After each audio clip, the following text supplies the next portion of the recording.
I'm just saying you're just watching and I'm just appreciating that you're watching. Okay, that's the name of the show. And I feel like we've lost all separation between the word just and Jess. But we must power on.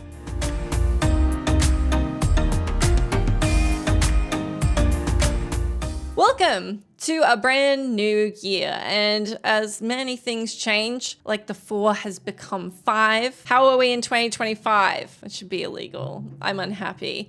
What does make us unhappy is anything happening to our animal companions in video games and the vital importance of animal companions in video games and why you care so much about them. Now, what we're talking about is the unsung heroes of video games. And look, sometimes they're sung. We all know about dog meat. Everyone was very attached to Red Dead Redemption 2's horse, whatever you happen to name it. Mine was called Patches.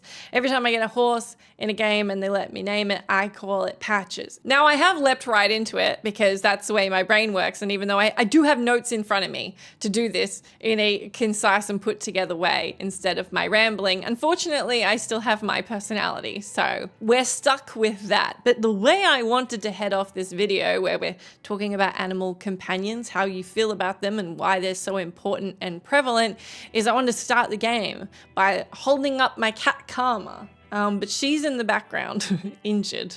She has a cone head, which is giving Handmaid's Tale or Pyramid Head. I haven't decided. Both are quite funny. So let's move that along and talk about animals in video games. And I think a good place to start, which I may already have started depending on Dan's editing, I'm so sorry, is with Red Dead Redemption 2. Now in Red Dead Redemption 2, it's not the same as other games where you're just given a pet that has a name and everything that you hang on to for the entire game, and they should be fine. They should be fine. I'm always, you know how you're always suspicious when you get a pet in a game? You're like, this pet better not die. It's like when you're watching TV or a movie and someone gets in a car and is like, they're stressed out driving. It's like a crash is gonna happen. You just know. It's Chekhov's gun, really. You put a cute animal in a game, I'm like, those giraffes in Last of Us, done. Let's return to the point. Red Dead Redemption 2 is quite interesting about how it hurts you and rewards you with an animal companion. And in that game, of course, you're a cowboy. It's the Wild West. You got a horse. But it's not any particular horse. Personally, I think I picked a tan one. And the game's bloody sneaky because it gives you Horse Reviver, which is great. Okay, you can be on the go. The horse can get hurt. The horse can go down, get injured, everything. It can even die, but you've got Horse Reviver. So breezy. You can just like bring it back to life. But the game doesn't save that often. And you don't really think about that. And sometimes you're out and about, you don't have Horse Reviver. And welcome to what you would have remembered as some of the worst minutes of your gaming year whenever you happen to play that game. Realizing you don't have Horse Reviver. It's not like you can go get it now. You can't really reload a save because that's maybe hours ago, probably, checkpoint-wise. And you would have done a bunch of things in the meantime. And so you're just left to leave your horse and watch it die. In my case, I got Patches too. Even if we're just looking at horses, you're thinking the way that you bond with the horse in Red Dead Redemption, the way you do so in Ghost of Tsushima, the way you do in Shadow of the Colossus. Shadow of the Colossus especially being a game where you don't interact with anybody. There's no one to talk to. Even the world is barren and empty except for the colossi that you come up against. Mostly there's nothing else to interact with. So even though it's completely unspoken, you just naturally form this bond because we do naturally form these bonds with animals. I mean, the way that we domesticated dogs, I don't think that there is actually evidence that we domesticated cats. We were just like, let's bring this cute thing into our house. And it is a wild animal. She is not happy to be in that little hat. But, you know, we feel very attached to these animal companions. And part of that is scientific. So the way the animal companions are around you, whether it's a cat meowing or you bonding with a digital animal in a game, them making cute noise, when you get to pet dog meat in Fallout, and the way you feel about that, the way that whether it's in real life or in a video game, the way that that makes you light up and smile, even if it's just a little bit, like bringing you up, scientifically, that releases the positive chemicals in your brain that make you happy. It releases dopamine, serotonin. Just the sheer fact of it making you smile, you smiling, even if you do it and you don't mean it, even if it's fake, even if it's momentary, just a little bit of lifting the corners of your mouth they have proven, activate the reward center of your brain to make you feel joy, which is wonderful. Except for these games that then utilize that to emotionally gut punch you. And I'm not saying that's necessarily a bad thing. I think it can be a meaningful plot device, as any death is.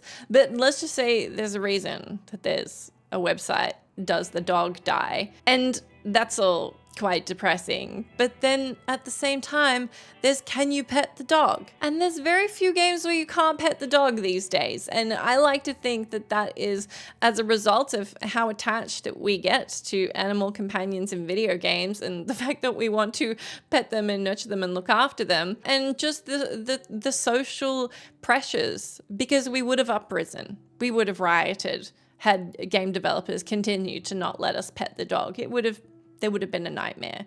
Personally, I really enjoy that Valhalla, Assassin's Creed, lets you pet the cat. There's not a lot of times that you can pet a cat, but this cat's all over the place and she picks it up, Eivor, and it's very cute. It's kind of cheeky. It's kind of harsh in a way, that because there is this scientific reason that we experience joy and can so quickly bond with animal companions in video games, that is used against us. I think in one example, and it's only at the start of the game, it's Plague Tale Innocence, where I think in terms of you actually doing it, not it being in a cutscene, I think it has the earliest opportunity to pet the dog once you're let off into the world than any game I can think of. I looked it up. It's about 34 seconds from when you're in control to when you can pet a dog. And that's amazing. However, before the 8-minute mark, they do kill that dog. So, yeah, you win some, then you lose a lot. And that is a condensed 10-minute version of what I'm basically saying. But taking away that plot device of losing this thing you've grown really attached to, it's a way of having you easily find something to emotionally grapple onto in a video game. That's not to say that it's not possible, or that there aren't characters that are written, companions, NPCs that you feel quite attached to or fond of, but it's not quite the same as you can just spend time with an animal companion. Just spending time in the world of Ghost of Tsushima with your horse feels meaningful without said horse, said animal companion, dog meat having to particularly do anything or provide you with anything, or we probably impress upon them a lot of personality and connection. I suppose we do that with our pets as well. And that's like a video game thing. It's a very quick way, and I don't think that it's manipulative. I think that it's lovely to take something that a lot of us have in real life. We're attached to animals so much that we bring them into our houses and we spend hundreds and thousands of dollars feeding them over many years, or they get injured and then cost you $1,300 off the bat.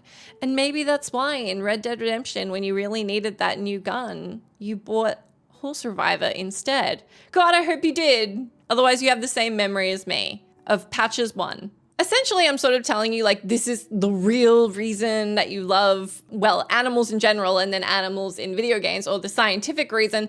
But I think that's just one small parcel of it. And even with the full understanding of that, it doesn't take away your genuine caring and love for animals and pets and their representations in video games. I don't think video games including animal companions is any more manipulative, and in fact it's less manipulative than the fact that cats meow at us because they know it's effective at getting what they want. They know that we go, "Aw," and it becomes a whole thing and it makes us smile, so then we're happier and we want to provide them with what they have.